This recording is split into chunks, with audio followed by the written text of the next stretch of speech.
voz veio de longe da Inglaterra.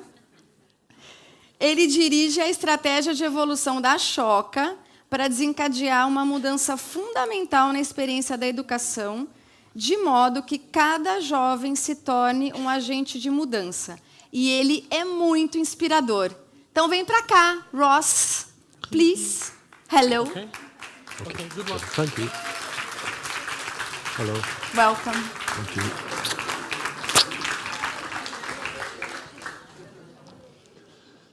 Thank you very much, Isabella. Now, she was right when you must pay attention. It's very important. No, I don't need that. Thank you very much. So thank you very much. I'm going to start in classic English fashion with an apology. Desculpa, non falo portuguese. And that's all I have, so don't, please forgive me. And thank you very much for listening in English. Thank you very much to Rui for inviting me to talk today. I'm going to tell you a bit of a story that begins in 1980, when the founder of Ashoka, Bill Drayton, American guy, was in India, and he kept meeting these amazing people with really innovative solutions to very complex human and environmental problems. People who were being extremely entrepreneurial in the way in which they were trying to apply these solutions and changing systems. And Bill, as a result of this experience, invented the term social entrepreneur for this kind of person. He then created the organization Ashoka, and Ashoka has gone on to become the world's pioneer of the field of social entrepreneurship globally.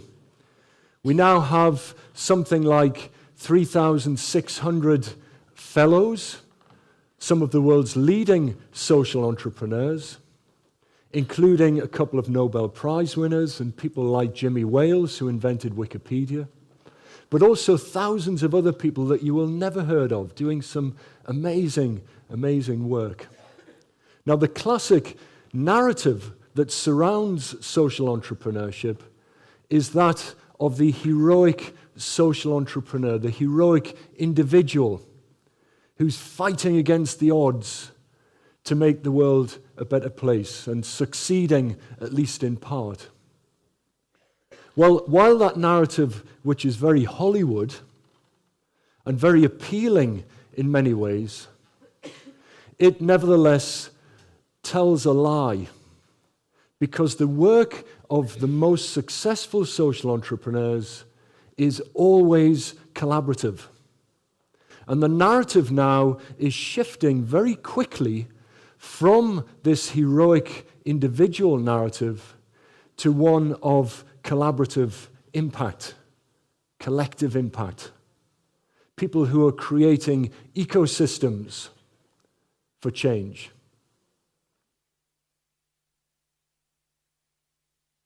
That was Ashoka.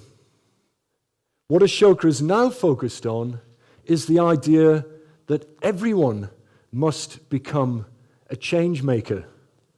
A change maker is somebody who is by nature empathic, is collaborating and leading the way to make change, solving complex problems at any scale, in their family, in their school, in their community, in the wider world.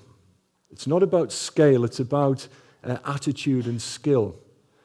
And our belief now is that we've reached a point in human history where it is imperative that everybody is given the opportunity to become a change maker. What's interesting when you look at the Ashoka Fellowship is that most of the successful fellows are by nature empowering the people they work with as change makers, empowering whole communities to make their own lives better, to take charge of their own well-being, and to contribute to their collective well-being. So it's implicit in the work of these leading social entrepreneurs to work with communities and empower others. The reason that we think this is now urgent for everybody and should not just be the domain of social entrepreneurs is that we've reached a moment in history which demands this. We live in a world which, for many, many people, and far too many people, a world that is defined by poverty and hunger, inequity, exclusion, extremism, violence, migration, slavery, unemployment, anxiety, depression, resource depletion, pollution, climate change, species extinction, perhaps even our own extinction, maybe not. This is a world in which our problems are becoming increasingly complex. We can't rely on other people to solve these problems. We can't rely on traditional routines to solve these problems. These problems are everyone's problems and need to be the responsibility of everyone. In other words, everyone needs to collaborate to address these problems. The other thing to think about in the modern world is not only the problems that exist, but the nature of life within which these problems exist. The fact that we now live in times of unprecedented and accelerating volatility and uncertainty and complexity and ambiguity and hyperconnectivity. We live in a world now where humans, by virtue of a massive explosion in the population of humans, plus an explosion in urbanization and explosions in social media, humans are living more closely together than we've ever done before. We're bumping up against people of difference more than we've ever done. We need people to empathize with each other. We need to collaborate with each other in order to solve our problems, which are now entirely interrelated. We live in times of unprecedented interconnectedness as a species. If you look at this from a more economic perspective, we live in an era which, for many people, they're calling it the fourth industrial revolution. It's an era in which AI and automation is taking over. It's an era in which organizations are moving from centralized control and command structures to decentralized, shape-shifting organizations, where in order for an organization to thrive in this chaotic and complex world, we can't rely on centralized or hierarchical decision-making alone.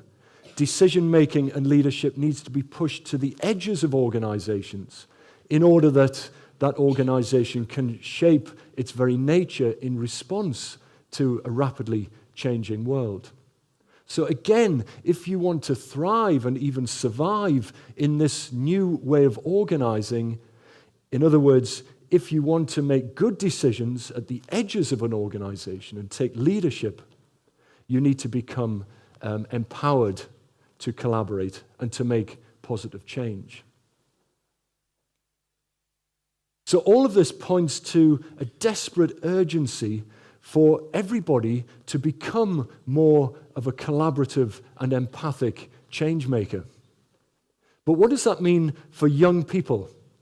Well, this means that we need to focus on young people in schools and outside of schools, developing the skills of collaboration and of empathy and of leadership and of making positive change. How do young people develop these skills? Well, we know that they don't only develop in schools. So yes, we need schools and teachers in schools to focus on the development of these kinds of skill. But we also need schools to themselves start collaborating with people who are working outside of schools. So not only are we seeing now a trend towards the development of collaboration and change-making in young people, but we're also seeing a trend towards the education system itself becoming more collaborative. And we can see this around the world. There's some very interesting projects that we're involved with. And I can point immediately at citywide projects in Medellin, in New Delhi, in Aragon, in north central Massachusetts, in St. Petersburg, in Russia, for example, where we have whole cities who are saying we need to completely transform the very focus of education in our city. We need to transform the city so that every young person in that city has the opportunity to become a collaborative and empathic change maker. What this means is we need teachers collaborating with each other. We need teachers collaborating with non-formal educators and with parents. We need all of these actors collaborating with health professionals and social workers and religious leaders in many places. So anyone who is directly affecting the experience of young people needs to collaborate in order to empower every young person to collaborate and make the world a better place. But it's not only those people operating at the front line of education that need to collaborate. We also need the policymakers and the teaching unions and the teacher training institutions and media organizations and technologists and funders and businesses, etc. Those people who are still influential on the empowerment of young people, but are somewhat removed from the direct experience, the second line influencers, we call them. We need those at the front line to form teams. We need people on the second line to form teams. And we need those teams to connect into teams of teams. And when you start getting multiple teams connecting as if they're cells in an organism, we call this the creation of a learning ecosystem.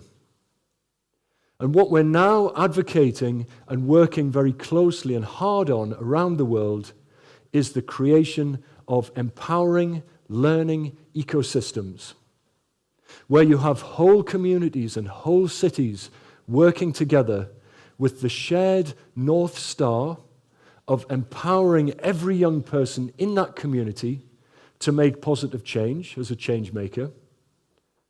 They're all working to collaborate in teams of teams.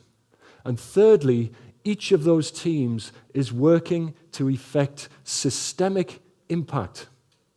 They're all taking long-term view and holistic view of what is needed, so that they're creating methods, mechanisms, and shifting mindsets in order that everyone in that community, in that learning ecosystem, can become a change maker.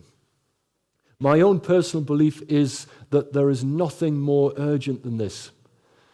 I think we are facing very, very serious and severe ramifications if we don't get organized.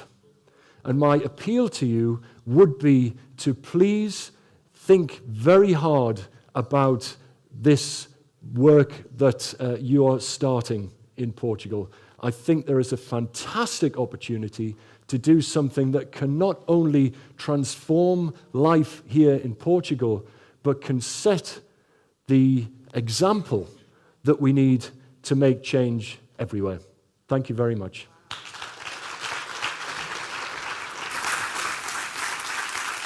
Ross, hello. Come here. You are not running. You are a really good speaker. Oh, Congratulations. Thank you.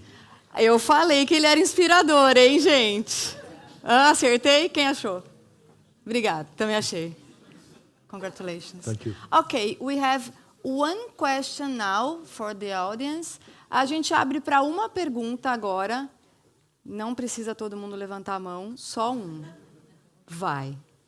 Quem vai ser a pessoa perguntadora desse momento? 1, 2, 3 e... Gente, olha só, todo mundo pode ser um change maker em qualquer área. Ross disse isso. Pode ter tanta coisa que vai emergir daí, né, Constança? Você não tem uma pergunta? Não. Tem. Vamos chegar ao microfone lá. Não sejam tímidos, gente. Hi, Ross. Hi, Ross. Can you define what is a change maker in Yeah. Ashoka's view? Great. Yeah, that's a good question, and it's an Americanized term that I don't always like. I'm going to admit that up front. Or rather, I prefer it when it's used as a verb.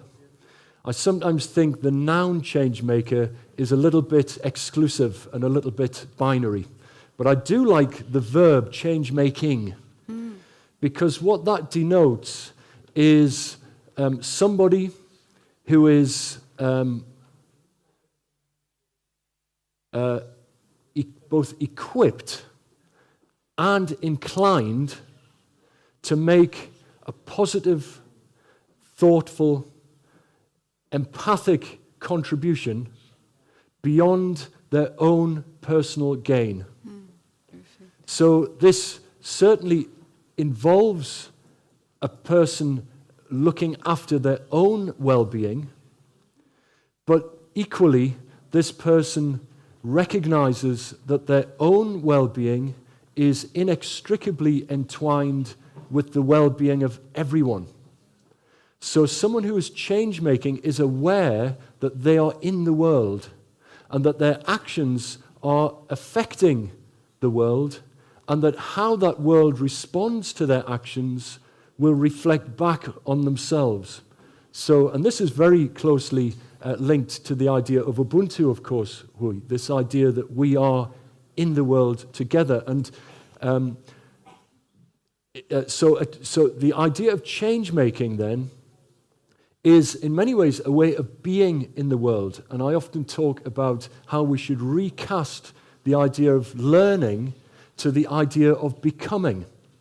What I mean by that is that if change-making involves being empathic, being thoughtful, being system-minded, being open-minded, being growth-minded, probably being resilient sometimes, certainly being creative, being the kind of person who is trying to change the world for the better, to become that person, we need to focus on becoming. So, in other words, helping young people and each other become more empathic, Yes. become more creative, etc. So, what we don't have is a dictionary definition of this, but it's more of an idea that we're trying to share with the world, and the invitation is for people to help find their own definitions. And what I would say is that our experience in collaboration, which we know is extremely difficult, our experience is many of the best collaborations come when there are no hard rules or no hard definitions, but where there are questions and ideas that form the basis of deep conversation and deep reflection. And when we get into deep conversation and deep reflection, what we often find is our egos start to soften up and dissipate. And if you can start to soften up your ego in a group, that creates space for other people to step into that circle, and we think that is the basis of collaboration. Perfect. Thank you. Thank you. Can I go? Yeah.